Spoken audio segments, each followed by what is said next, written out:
pasan, quisiera que nuestros hermanos canten un imperio romano de aquel entonces. Para ese entonces el cristianismo ya se había, hermanos, expandido a través de todo el imperio, hermanos, y ellos hicieron lo que se conoce como el credo niceno, hermanos. O sea, lo que estoy dando a entender es que ha habido dos posiciones sobre Jesús.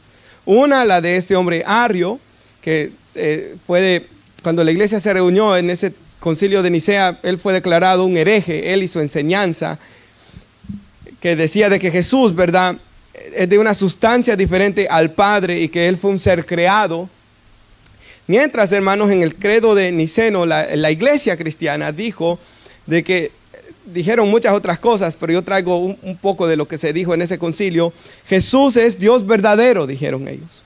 No creado, no es un ser creado, sino que Él es de la misma naturaleza del Padre, la misma naturaleza, la misma esencia, ¿verdad? Y fue Él quien creó todas las cosas, todo por Él fue hecho. Y lo cantábamos en el himno, ¿verdad? De Filipenses 2 que cantábamos: no estimó ser igual a Dios como cosa que aferrarse, decía ese himno. Ahora, en la actualidad, hermanos, los seguidores de Arrio del tiempo moderno, por así decirlo, son los testigos de Jehová. Ellos, hermanos, son los que enseñan esto, ¿verdad?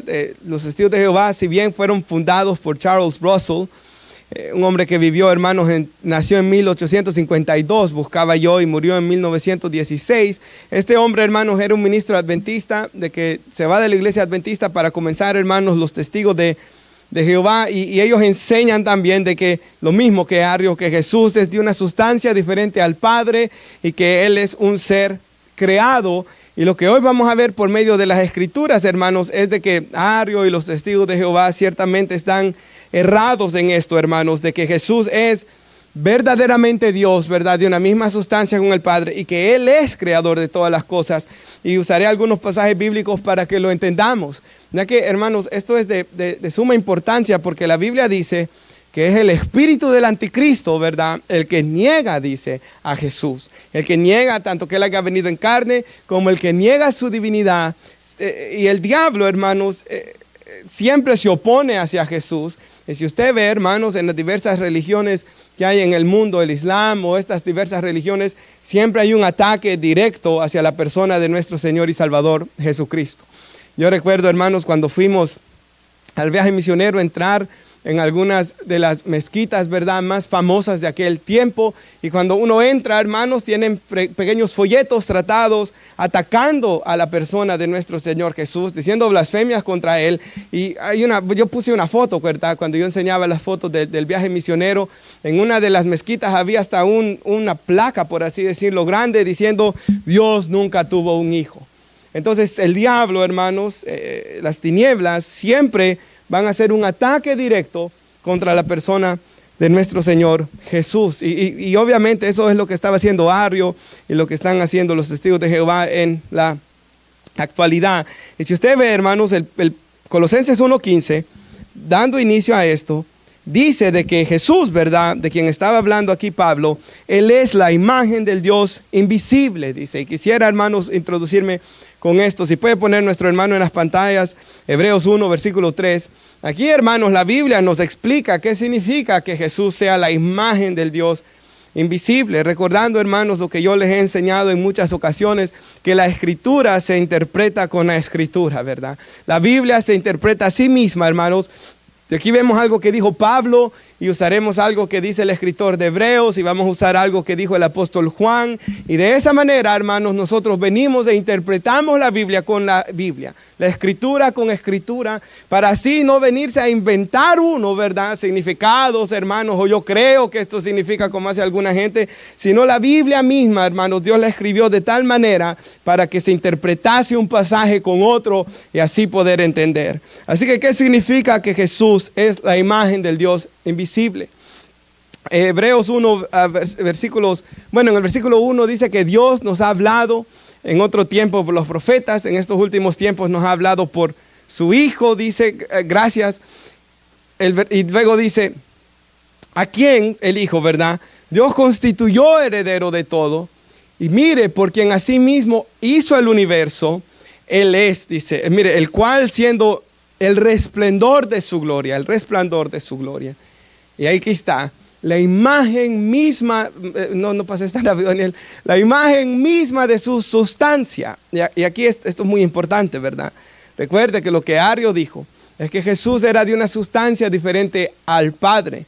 Pero aquí dice, hermanos, que Jesús es el resplandor de su gloria, la imagen misma de su sustancia, quien sustenta todas las cosas, manténgalo ahí, con la palabra de su poder. O sea, Jesús, hermanos, es quien da vida a todas las cosas, como vamos a estudiar aquí, y las sustenta. Y es de una misma sustancia con el Padre, ¿verdad? Sigue diciendo, habiendo efectuado la purificación de nuestros pecados por medio de sí mismo, Él fue y se sentó en la majestad, a la diestra de la majestad en las alturas. Y luego Hebreos habla de que Jesús es nuestro gran sumo sacerdote. Si puede poner nuestro hermano Juan capítulo 1, versículo 1. Vamos a ver un poco más sobre Jesús. Así que, hermanos, aquí nos dice que Jesús es el resplandor de su gloria y la imagen misma de su sustancia, dice este pasaje de las Escrituras. Recuerde que eso fue escrito en griego, no en español, ¿verdad? Pero la Nueva Biblia de las Américas traduce la imagen misma de su sustancia como la expresión exacta de su naturaleza, que es una traducción correcta ciertamente también. Lo que eso significa es que la expresión exacta de su naturaleza, hermanos, es Jesús, de la naturaleza de Dios. Por eso ahí mismo nos dice, Dios antes le habló al pueblo de Israel por los profetas, pero en el último tiempo Él nos ha hablado por su Hijo. Jesús es la revelación perfecta y plena de quién es Dios. Por eso es que cuando el Evangelio de Juan dice de que Felipe y Tomás, ¿verdad? Creo que era Felipe el que le pregunta al Señor Jesús en Juan 14, muéstranos al Padre y nos basta. Y Jesús dice, hace tanto tiempo que estoy con ustedes y todavía dices, Felipe, muéstranos al Padre, porque el Padre se da a conocer, hermanos, por medio de Jesús. Juan capítulo 1 dice, en el principio, dice, era el verbo, y quedémonos en ese versículo primero. En el principio era el verbo, y el verbo era con Dios, y el verbo era Dios. Y aquí hay varias cosas que es muy importante. Primero, ¿quién es este verbo? Algunas traducciones dicen en el principio era la palabra era con Dios, y la palabra era Dios, porque la palabra que se traduce ahí como verbo, se puede traducir como palabra también. En el idioma, si usted tiene una Biblia de estudio, dice logos, ¿verdad? En el idioma original. En el principio era la palabra viva, por eso se traduce verbo. La palabra era con Dios, la palabra era Dios. Y esa palabra era es muy importante, porque en el idioma original, hermanos, es una palabra en que significa existencia continua. Y esto es muy importante para probar la divinidad de Jesús. Cada vez que usted ve en Reina Valera, era, es la misma palabra en el idioma griego, existencia continua, y lo podríamos leer de esta manera. El verbo, por cierto, es Jesús, ¿verdad? El versículo 14 dice de que el verbo fue hecho carne y habitó entre nosotros, y vimos su gloria como del unigénito del Padre, lleno de gracia y de verdad. Así que lo podríamos traducir de esta manera. En el principio ha existido por siempre, ¿verdad? Existencia continua, Jesús. O sea, Jesús siempre ha existido. Existencia continua, no tuvo principio ni fin. Y ahí la palabra que nos preguntábamos cuando éramos niños, ¿quién creó a Dios, verdad? ¿Quién creó a Dios? Pues Él siempre ha existido. Él, por así decirlo, Él está fuera del tiempo, ¿verdad? Él siempre ha existido, nos dice aquí.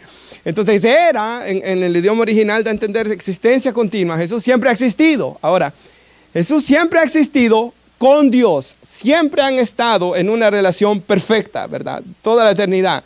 Pero también Jesús era Dios. O sea, siempre ha existido existencia continua como Dios. Entonces, Él siempre ha sido Dios, como vamos a ver aquí. Y de ahí la enseñanza, ¿verdad? De un Dios en tres personas, que es, hermanos, lo que enseña la palabra de Dios. Y por eso el cristianismo lo ha creído y hasta lo ha cantado, ¿verdad? Ahí está ese himno tan maravilloso, antiguo, que cantamos en las iglesias, que dice: Santo, Santo, Santo.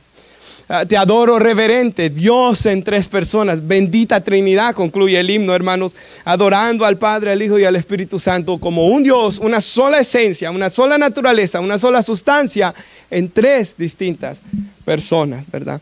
Eso lo hablamos en la clase de nuevos miembros, por cierto, ¿verdad?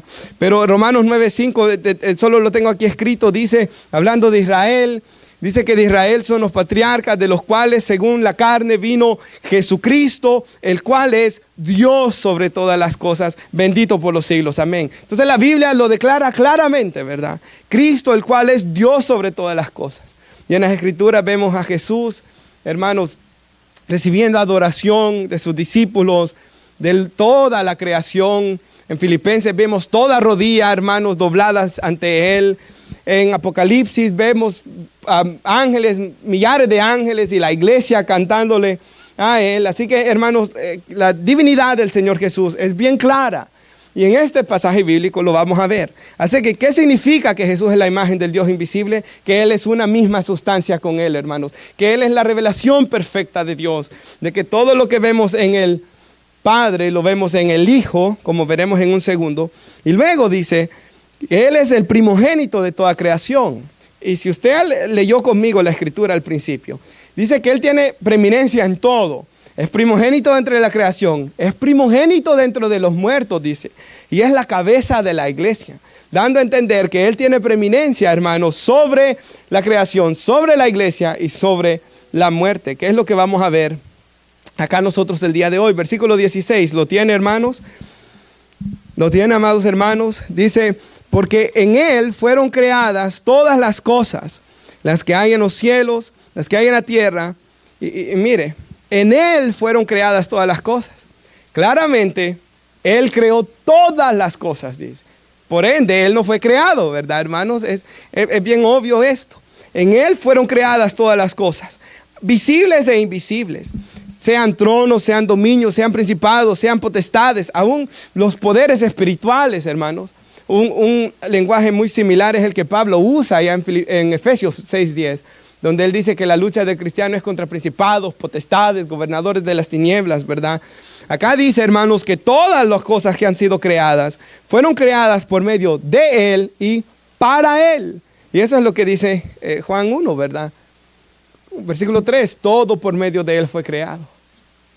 O lo que leíamos en Hebreos, que Él creó todas las cosas y Él lo sustenta, dice, por medio de la palabra de la verdad. Así que, hermanos, vemos que Él tiene preeminencia sobre la creación, o sea, poder sobre la creación, porque Él creó todo. Pero el versículo 17 dice, y Él es antes de todas las cosas, y todas las cosas en Él subsisten. O sea, Él tiene preeminencia sobre la creación, ¿verdad? La palabra primogénito habla de importancia, el que más importancia tiene, de preeminencia, porque Él, hermanos, no solo creó todas las cosas, pero Él es quien las mantiene con vida.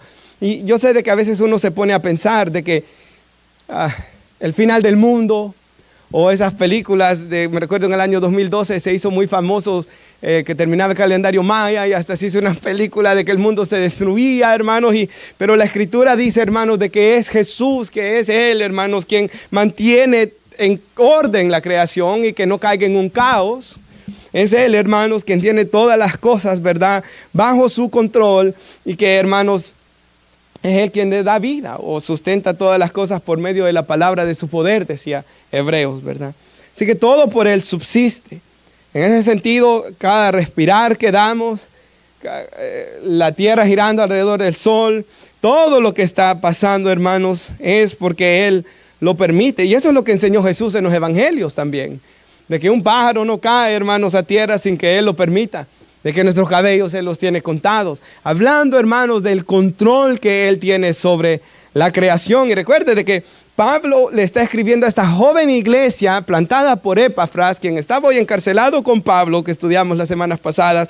Les está diciendo en quién han creído, quién es el Jesús al que adoran los domingos. Por eso la iglesia nos reunimos el día domingo, ¿verdad?, para recordar su victoria sobre la muerte.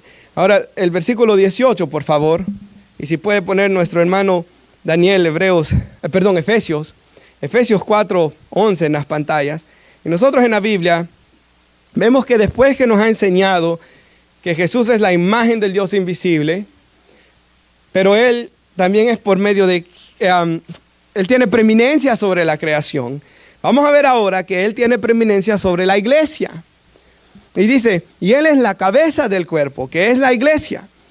Él es el principio, el primogénito dentro de los muertos, dice después. Pero luego manténgase ahí. Él es la cabeza del cuerpo, esto es, la iglesia. Y si puede poner nuestro hermano Efesios 4:11.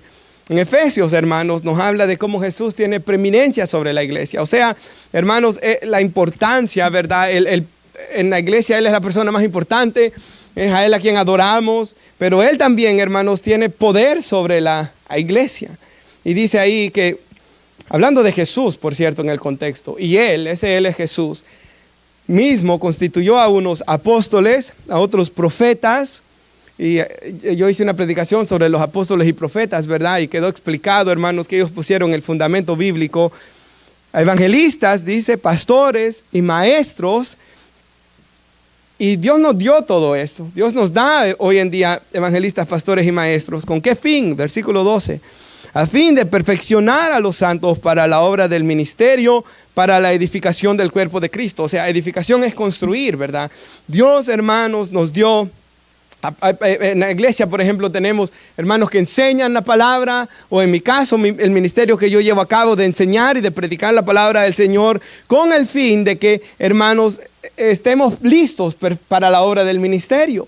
Un pastor lo ilustró correctamente, hermanos, de manera de ilustración. Él dijo de que en el fútbol americano, por ejemplo, ellos hacen el huddle, ¿verdad? Donde todos se reúnen y se dan un abrazo, ¿verdad? Y en el fútbol americano ellos hacen jugadas, ¿verdad? Donde tú vas a ir allá, tú vas a hacer esto, tú vas a ir aquí, ¿verdad? El quarterback va a tirar y todos tienen una función que hacer y ellos repasan el plan, ¿verdad? De qué van a ir a hacer en la cancha.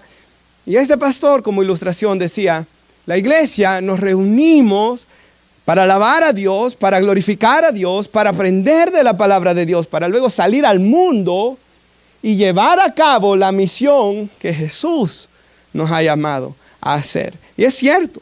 Mire que dice que nos reunimos para edificar a los santos para la obra del ministerio. Vamos a leer en estos versículos. Cada hermano debe estar activo en edificar a otro, en servir a otro. Así que venimos, hermanos, para ser edificados, para servir en el ministerio, todos los cristianos. Versículo 13. Hasta que lleguemos todos, y está haciendo ese énfasis en todos, que la iglesia camine junta, ¿verdad, hermanos? Esto es muy importante. Usted ha escuchado siempre de que se escucha en libros de eclesiología, se le llama el estudio de la iglesia, de que en las iglesias siempre hay un pequeño grupo muy comprometido en servir, en todas las actividades, y luego hay un grupo que no está comprometido casi dentro de la membresía de la iglesia. Y esto es algo que no debería ser así, hermanos. Todos deberíamos de ir remando juntos, hermanos, sirviendo juntos, trabajando juntos, hasta que todos deberíamos de ir creciendo en nuestro conocimiento de Dios juntos también. Versículo 13, hasta que todos lleguemos a la unidad de la fe. Con ese fin Dios dio pastores y maestros. Que todos lleguemos a la unidad de la fe, del conocimiento del Hijo de Dios, a un varón perfecto, a la medida de la estatura de la plenitud de Cristo. O sea, hermanos, de que nos reunimos como iglesia para ir aprendiendo cada vez más de nuestro Señor Jesucristo, para que vayamos siendo moldeados cada vez más conforme a la imagen de nuestro glorioso Señor y Salvador Jesús. Es a eso lo que nos reunimos. Hay una foto, un cuadro, perdón, una pintura, ¿verdad?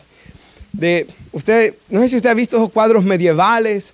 Yo sé que en nuestras casas, en nuestros países, quizás todos, no en mi casa directamente, pero en la de mi abuela, recuerdo ver un cuadro de la Santa Cena, de la Última Cena, de la Cena del Señor, ¿verdad? Hasta aparecía Judas ahí con la bolsita de dinero, ¿verdad? Estos son cuadros medievales de esos tiempos antiguos que hacían estos cuadros, estos dibujos, ¿verdad? Yo vi uno, hermanos, que trataba de resumir de qué se trató. Por cierto, ese cuadro no es como que lo haya hecho Jesús o los apóstoles, ¿verdad? Eso la gente después con su imaginación. Pero hay un cuadro, hermanos, y yo sé que a veces esos cuadros medievales hasta dan miedo a veces, ¿verdad? La forma como hacían a los hombres, sus rostros un poco raros y todo eso. Pero recuerdo, hermanos, un cuadro medieval que yo vi, quizás ya un poco después de los tiempos medievales, de que resumía de qué se trataba la reforma protestante. Y aparecía Lutero, con quien, ¿verdad? No fue el primero, por cierto, ni fue el único, pero fue el que más famoso se hizo. Aparecía Lutero, hermanos, en el púlpito. Estaba el púlpito de madera, estaba una Biblia delante de él y salía a la congregación. Y él salía, hermanos, con una mano apuntando al texto bíblico, con la izquierda, apuntando hacia el texto bíblico, y con la otra él salía apuntando hacia arriba, y en el cuadro, hermanos, salía Jesús pintado, crucificado, por cierto, ahí, y él, hermanos, les apuntaba la Biblia con una mano, y con la otra mano les apuntaba hacia el Señor Jesús. Y lo que ese cuadro daba a entender es que de eso se trató ese tiempo de la Reforma, de que comenzaron ya la gente a leer la Biblia, se comenzó a traducir a sus idiomas para que la gente pudiera leer la Biblia por sí mismo, conocer el Evangelio, ¿verdad, hermanos? Cuando algo no, yo no entiendo por qué, hermanos, la Iglesia Católica no quería traducir las Escrituras para que la gente las leyera, o sí lo entiendo, ¿verdad? Para que no conocieran la verdad, hermanos, para que no pudieran leer la Biblia por ellos mismos. Pero el punto es, hermanos, él señalaba hacia las Escrituras y con otra mano señalaba hacia Cristo. Y yo me ponía a pensar, eso es lo que venimos a hacer como iglesia.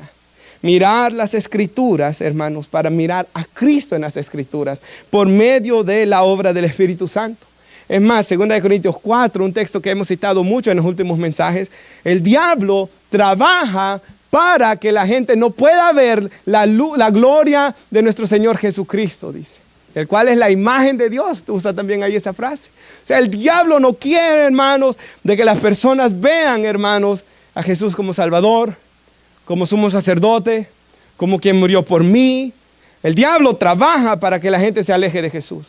Es más, en la parábola del sembrador enseña ahí Jesús de que cuando la palabra de Dios está siendo predicada, el diablo está activo para arrebatarla de los corazones, para que no crean y se salven. El diablo, hermanos, está ahí activo para metiendo duda en las personas para que no crean y no se salven. Pero, hermanos, nosotros como iglesia nos reunimos y predicamos a Cristo, hermanos. Pablo dice, yo no predico otra cosa que no sea Cristo y este crucificado. Escuchaba una historia esta semana en un video que estaba viendo de la conferencia que hace Coalición por el Evangelio. Predicaba el pastor Tim Keller y él contó una historia que ocurrió en Inglaterra en 1955 en la Universidad de Cambridge. Y me gustó mucho esta historia, hermanos. Creo que ilustra esta gran verdad que estoy diciendo yo hoy. Había un hombre, hermanos, de que estaba contando su conversión y él dijo que se convirtió en la Universidad de Cambridge en 1955 cuando la universidad invitó a Billy Graham a predicar ahí. Ahora, Billy Graham aceptó la invitación.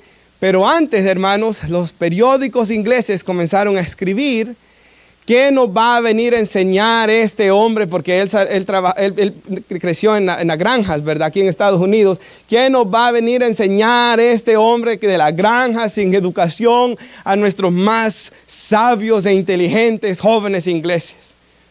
Y Billy Graham en ese momento tenía un ministerio, ¿verdad? Donde multitudes se estaban reuniendo a escucharlo predicar. Bueno, llegó Billy Graham, hermanos. Y me llamó la atención de que las primeras 4 noches, él comenzó a hacer predicaciones como tratando de ganarse a los intelectuales. Y dice de que en esas predicaciones él citaba a algunos filósofos, que usted quizás los ha escuchado, John Paul Sartre, Friedrich Nietzsche, ¿verdad? Sigmund Freud.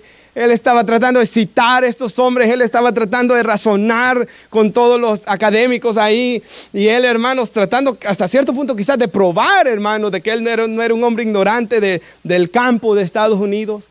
Pero, hermanos, la última noche, ya había pasado 4 noches, lo invitaron por 5. Y él había fracasado en sus 4 mensajes. Hermanos, la respuesta había sido muy mala, ningún interés dentro de la gente. Y la última noche, hermanos, él se paró.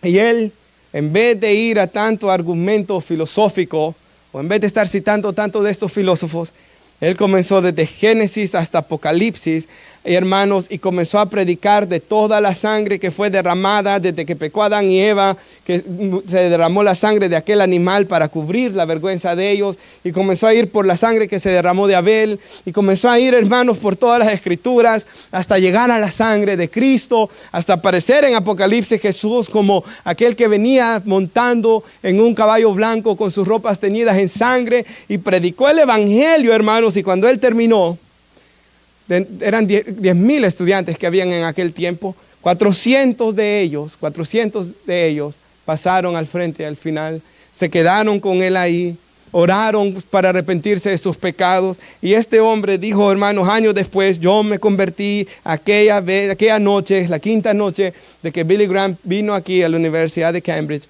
en 1955. Y esa noche yo me fui de ahí sabiendo que Jesús me amaba y que Jesús había muerto por mí.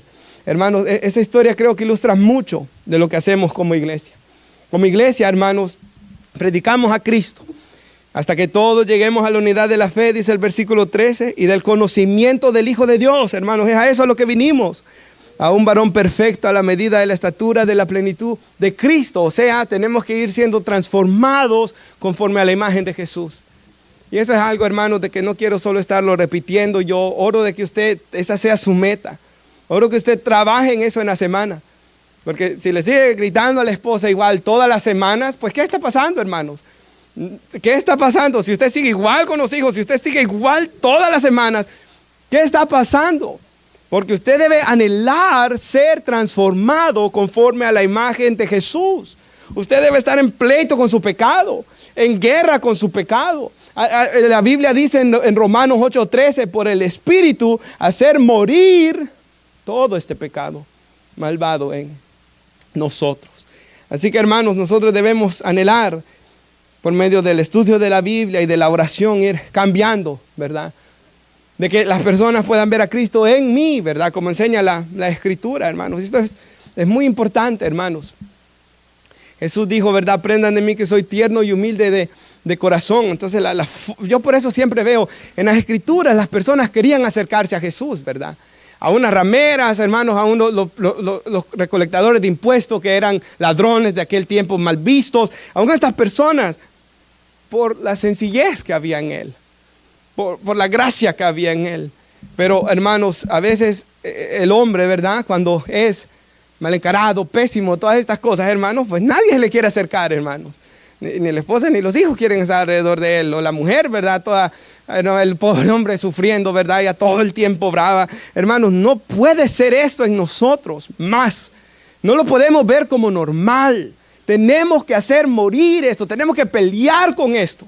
Como la predicación del domingo pasado, cuando este hombre leía, ¿verdad? Ya no vivo yo, mas Cristo vive en mí. Y él decía, ya no quiero ser el viejo hombre. Yo quiero que Cristo vive en mí. Ahora dice el versículo 14 que la iglesia, ¿verdad?, mira hacia Cristo para que ya no seamos niños fluctuantes, llevados por doquiera de todo viento de doctrina, por estratagema de hombres que para engañar emplean con astucia las artimañas del error, como Arrio, ¿verdad? Él sería uno de esos. Sino que siguiendo la verdad en amor, crezcamos en todo aquel que es la cabeza, esto es Cristo, otra vez, ¿verdad? Vamos creciendo para padecernos, hermanos, a quien es la cabeza de la iglesia, Cristo. Él es el príncipe de los pastores, ¿verdad? Es su palabra la que nos guía, hermanos. La Biblia es nuestro estándar de fe y conducta. Cristo pastorea y guía a la iglesia por su palabra. Y dice el versículo 16, el último, de quien todo el cuerpo, bien concertado y unido por todas las coyunturas, se ayuda mutuamente, porque la Biblia dice que la iglesia es el cuerpo de Cristo, miembros unos de los otros. Y dice, hermanos, según la actividad propia de cada miembro. Pablo lo ilustra de una manera tan fácil. El ojo tiene su función, la mano su función, el pie su función, dando a entender, hermanos, aquí la actividad propia de cada miembro. O sea, debemos estar activos, hermanos. Debemos estar activos en oración. Un ministerio que no debe de ser pasado por alto, hermanos. Un ministerio que no debe ser visto como poco. Me gusta esa frase de Charles Spurgeon, donde él dijo, yo prefiero enseñarle a un hombre a orar que enseñarle a 10 a predicar. Y eso es cierto, hermanos. Si el Señor pudiera venir a mí, de ejemplo, así como le apareció a Salomón, ¿verdad? Pídeme lo que quieres que yo te dé. Si el Señor pudiera venir y decirme, pídeme lo que quieres para tus hijos, hermanos, yo pediría que fuera un hombre y una mujer de oración, mi hijo y mi hija, antes de que sean buenos para predicar. Porque a veces hay hombres que predican, hermanos, pero no tienen un corazón por Dios ni por su pueblo y que solo son oratoria linda, hermanos. Y que pueden lograr, hermanos, una gran multitud que los siga, pero no son de Dios, ni aman a Dios, ni aman del Dios que habla. Pero el que ora, ese sí es de verdad, hermanos. El que ora es de verdad. Por eso Jesús dijo que el que ora busca a Dios en el secreto. Ahí es quien es de verdad. Y por eso Spurgeon dijo, prefiero enseñarle a un hombre a orar que a 10 a predicar. Y eso es cierto, hermanos. Porque el que ora, ese verdaderamente ha llegado a amar a Dios. Y sabe, hermanos, una cosa es saber hacer lo correcto y otra cosa es tener el poder para hacer lo correcto. Y el poder para hacer lo correcto solo se obtiene por medio de orar. Por medio de orar. Y por eso usted a veces ve gente que dice que ora mucho, ¿verdad? Pero sus frutos dicen lo opuesto, hermanos. Y no podemos creerles en tal caso, hermanos. Porque el que ora mucho, hermanos, se tiene que ver por sus frutos. Así que, hermanos, en la iglesia, no terminé el 16, ¿verdad? La actividad propia de cada miembro, dice, recibe su crecimiento para ir edificándose en amor. En amor. Y yo sé, hermanos, la Biblia dice, cuando Pablo le dice a Timoteo, predica la palabra, insta a tiempo y fuera de tiempo, redarguye, reprende, exhorta con toda paciencia y doctrina.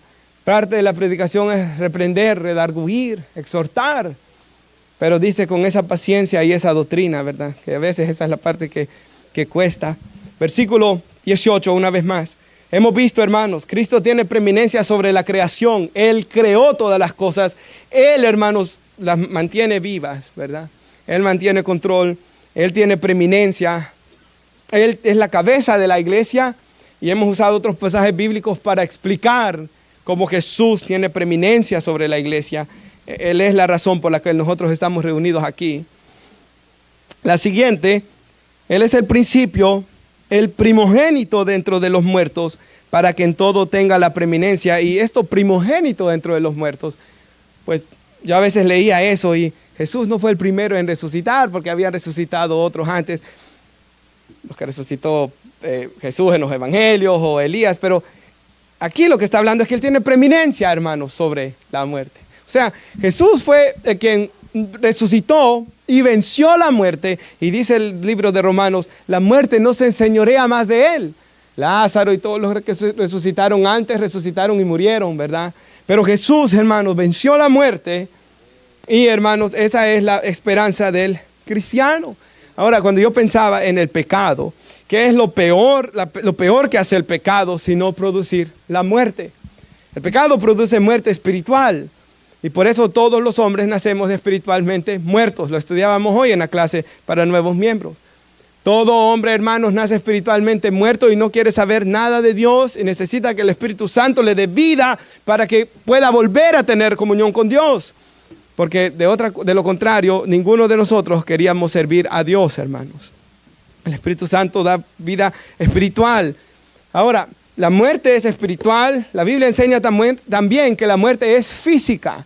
Hermanos, la muerte física que está establecido para todos los hombres que mueran una vez y después el juicio, dice la Biblia. Todos, hermanos, sabemos de que la vida es corta y eso es lo que la hace a veces triste, de que nuestros seres queridos ya no van a estar ahí, que nosotros ya posiblemente no vamos a estar ahí. Los que tienen hijos anhelan poder vivir hasta poder verlos crecer y casarse, que es lo que todo padre quiere, para poder morir después en paz, ¿verdad? Es la expresión. Pero la muerte física va a venir, hermanos.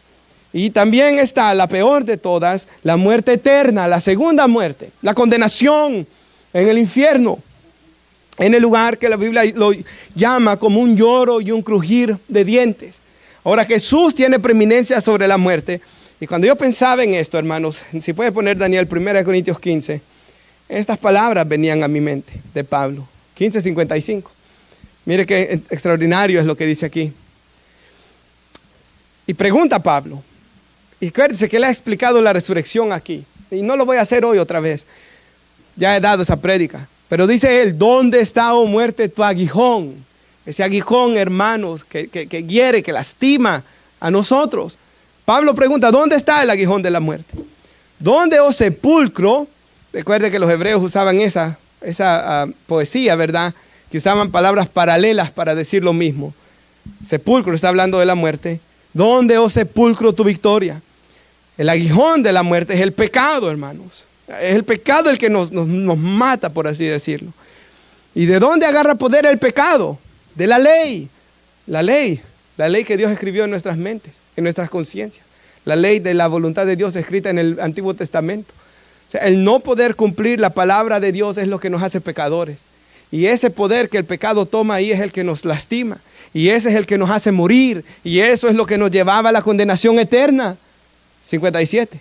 Mas gracias sean dadas a Dios, que nos da la victoria por medio de nuestro Señor Jesucristo, quien vino a cumplir la ley que yo no podía cumplir, quien vino a morir la muerte que yo no podía morir, por cierto, porque yo iba a morir como culpable y no podía justificarme ni aún muriendo, pero Él vino a morir, hermanos, y Él vino a destruir la muerte. Y Él tiene preeminencia sobre la muerte. Si ve el versículo 18 una vez más, Él es el primogénito entre los muertos. En todo tiene preeminencia, poder sobre todo. Versículo 19. Por cuanto agradó a Él, por cuanto agradó al Padre, que en Él, que en Jesús, habitase toda plenitud. Ahí cerquita, Colosenses 2.6 dice, Colosenses 2.9 dice, porque en Él habita corporalmente toda la plenitud de la deidad. O sea, todo lo que es Dios, hermanos, toda la plenitud de la deidad habita en Jesús. Deidad significa divinidad, habla de Dios, ¿verdad? Hermanos, nuevamente enseñándonos, Jesús es omnipresente, por ejemplo. Él dijo, yo estaré con ustedes todos los días. Donde hayan 2 o 3 congregados en mi nombre, hablando en el pasaje de la disciplina, ahí estaré. Efesios 3:17. Cristo habita por la fe en nuestros corazones. O sea, todo lo que vemos de Dios Padre, lo vemos en Dios Hijo en las Escrituras. Y lo vemos en el Espíritu Santo. Sigamos en eso de la omnipresencia. El Espíritu Santo habita en cada creyente también, ¿verdad? Es extraordinario eso, hermanos. De que Él puede habitar en el corazón de cada creyente. Versículo 20. Y por medio de Jesús, por medio de Él, reconciliar consigo todas las cosas, las que están en la tierra como las que están en los cielos, haciendo la paz mediante la sangre de su cruz. Hermanos, el Creador está reconciliando su creación consigo mismo, por medio de la sangre que Él derramó en la cruz. Él estaba reconciliando a la creación. ¿Sabe? Una vez leí un libro de C.S. Lewis, que de verdad me puso en qué pensar, hermanos. No sé si lo estoy diciendo exactamente como él, porque estamos hablando de hace como unos 10 años quizás que lo leí. Pero él dice de que, imagínense que yo voy a mi yarda en la casa, ¿verdad? Y comienzo a agarrar tierra. Y comienzo a crear un muñeco. Y le doy vida. Y luego este muñeco comienza a patearme. Comienza a destruir las ventanas de mi casa. Comienza a maltratar a mis hijos. Yo me daría la vuelta, dice él, lo mataría y lo destruiría completamente. La Biblia dice, hermanos, de que Dios nos creó del polvo de la tierra y nos hizo a su imagen y semejanza. Y tan frágiles somos, hermanos, de que en un ratito nos morimos, hermanos. Yo escuché una persona que ordeñando una vaca estaba cuando ahí mismo cayó y murió en ese instante, hermanos. Tan frágiles somos, polvo somos, todas las tumbas que están ahí son en polvo, pero tan orgullosos somos, tan malvados somos los seres humanos, hermanos. Pero Él, en vez de solo destruirnos o de mandarnos al infierno por una eternidad, Él nos ha reconciliado consigo mismo. Versículo 21. Y vosotros también que erais en otro tiempo extraños, enemigos en vuestra mente, haciendo malas obras, ahora os ha reconciliado. Hermanos, toda la gente que yo le hablo me dice, yo amo a Dios, yo tengo a Jesús en mi corazón. Una vez que yo metí a alguien a la iglesia, hermanos, yo amo a Jesús, me dijo. Y después, ¿verdad? Salen hasta en las noticias como malhechores que van a la cárcel, camino a la cárcel después. Pero amaban a Jesús. Todos van al cielo. Pero lo que la Biblia enseña es bien diferente, hermanos. La Biblia dice que nosotros sin Cristo éramos enemigos en nuestras mentes haciendo malas obras. Jesús dijo, el que me ama guarda mis mandamientos. Pero aquí vemos que éramos enemigos en nuestra mente. Y si puede poner Romanos 1:28. Este texto, hermanos, da claramente, hermanos, la maldad de la mente humana. Dice la Biblia aquí, hablando de que el hombre comienza a adorar imágenes y todo esto, que como no aprobaron tener en cuenta a Dios, Dios los entregó a una mente, dice, reprobada. Unas traducciones dicen depravada, una mente ya perversa. Más adelante Pablo dijo oscurecida para hacer cosas que no convienen. Estando atestados, dice, de toda injusticia. Lo leíamos con mis hermanos hoy en la clase de nuevos miembros. Esto parece el diario de hoy, decía yo.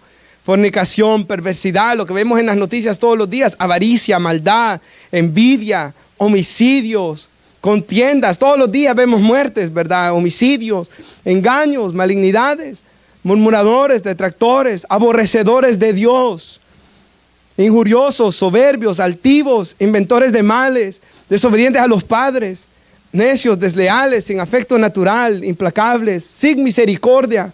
Como vemos tantos hombres sin misericordia.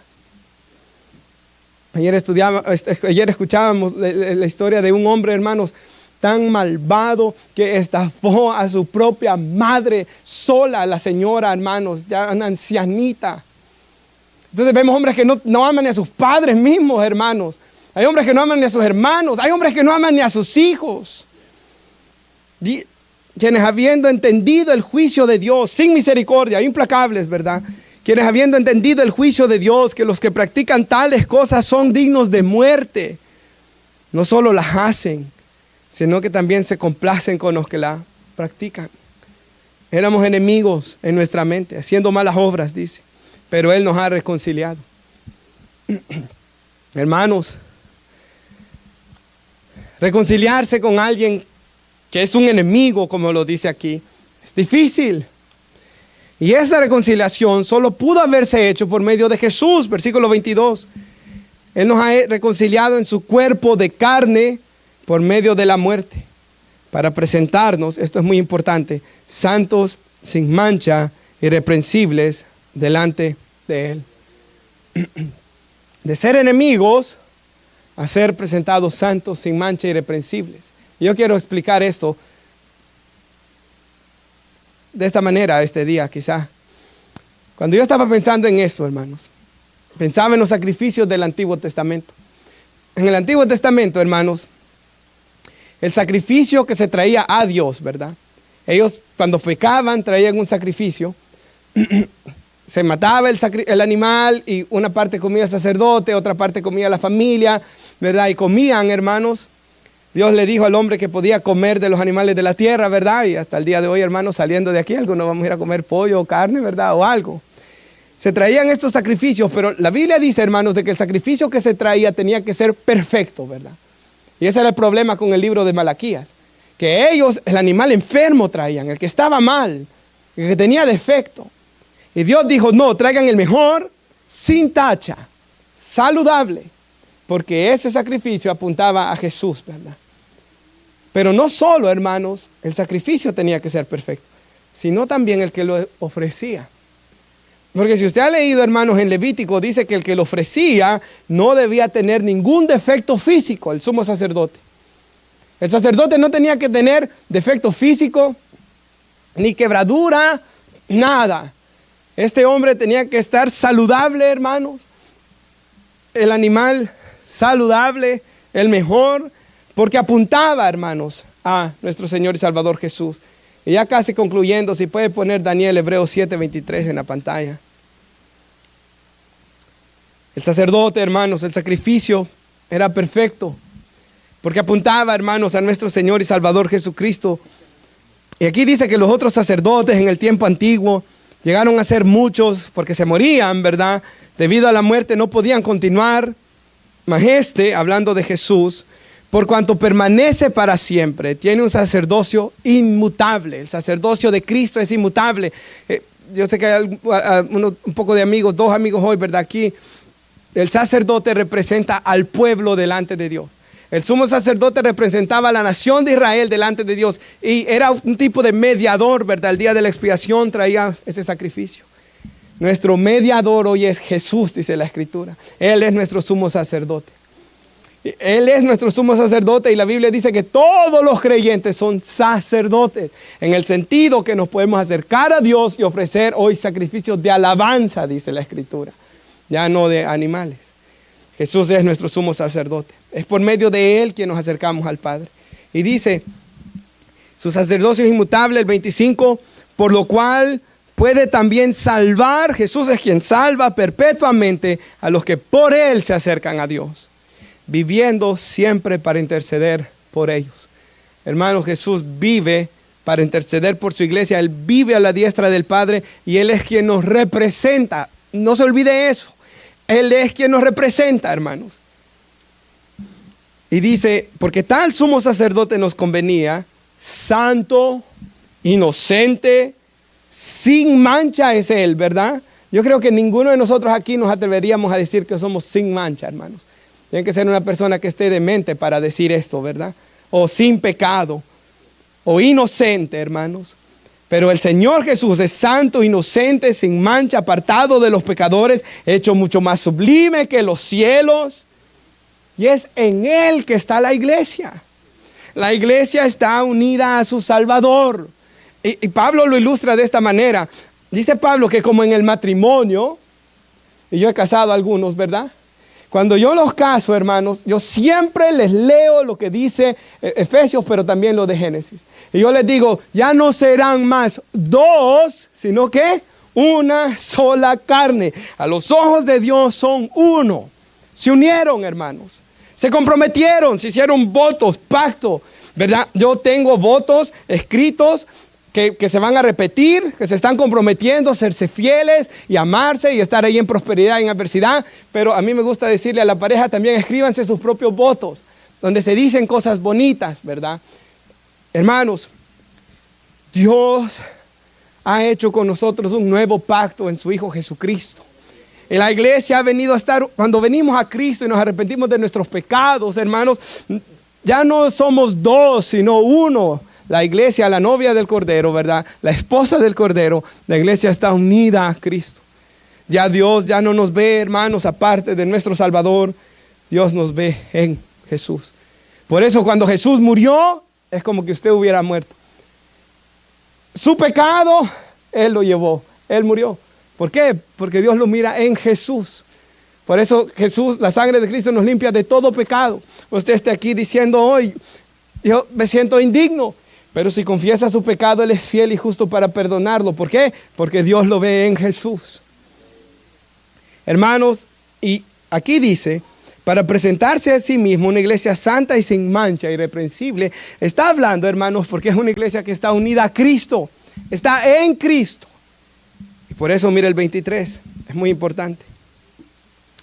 Si en verdad permanecéis fundados y firmes en la fe, sin moveros de la esperanza del evangelio que habéis oído. Ellos, su llamado era permanecer en Cristo, en la fe. Estaba viendo yo que permanecer significa, hermano, esa palabra literalmente significa no moverse de la ubicación en la que está. Es como que yo les diga, quédense en este lugar, en este santuario y no nos vayamos nunca más de aquí. Lo que nos está diciendo el pasaje bíblico aquí es que fundados y firmes estemos en Cristo. Y eso es lo que dijo Jesús. El que oye mis palabras y las hace, le compararé a un hombre que edifica su casa en la roca, ¿verdad? Vienen tempestades, vienen vientos, pero su casa va a permanecer en pie. Pero el que escucha mis palabras y no los hace, le compararé a un insensato, a alguien imprudente que se pone a hacer una casa en la arena. Así de imprudente es el que quiere salvarse por sus obras o vivir sin Cristo. Y dice que vienen los vientos y tempestades de la vida y su casa se destruye. Jesús dijo, permanezcan en mí y ven ustedes. ¿Cuál es el llamado del cristiano? Permanecer en Él. Y sabe, por eso Jesús dijo, vengan a mí los que están trabajados y cargados, yo os haré descansar. Hermanos, la vida cristiana debe ser una de descanso en Él, en su justicia, en su poder.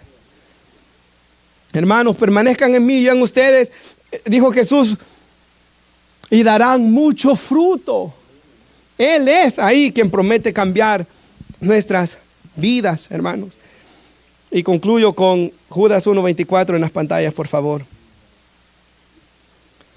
Yo siempre que pienso en esto de permanecer, hermanos, cuando veo Hebreos 7:25, Jesús vive para interceder por mí, ciertamente, hermanos, nuestra permanencia en Cristo ha sido por su intercesión.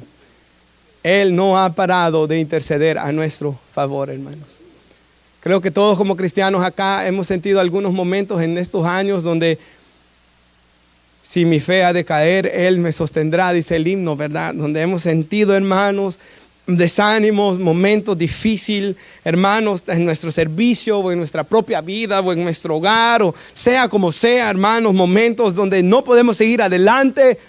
Pero es ahí donde el Espíritu Santo nos sostiene, hermanos. Es ahí donde el Espíritu, gracias a las intercesiones de Cristo, a las oraciones de Cristo, nos sostiene. Y eso es lo que dice aquí Judas 1:24. Que Él es poderoso, hermanos. Y aquel que es poderoso para guardarnos sin caída. Y presentarnos sin mancha, como la Biblia siempre dice. Delante de su gloria, con gran alegría. Al único y sabio Dios, nuestro Salvador, sea la gloria y la majestad, imperio y potencia ahora y por todos los siglos. Amén.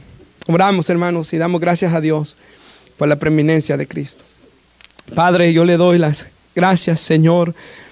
Gracias por la salvación que usted nos ha dado en Cristo. Y gracias, Señor, porque como iglesia eso es lo que queremos hacer, Señor, todos los días que nos congregamos en este lugar. Yo oro, Señor, que podamos mirar, Señor, y ser transformados, mirar la gloria de Cristo, el cual es la imagen de Dios constantemente en el estudio de las Escrituras, y que podamos ir siendo transformados y moldeados conforme a la imagen de quien nos amó. Oh, Señor, usted por sus llagas hemos sido curados, dice la Escritura, y usted fue molido por nuestros pecados, herido por nuestras transgresiones.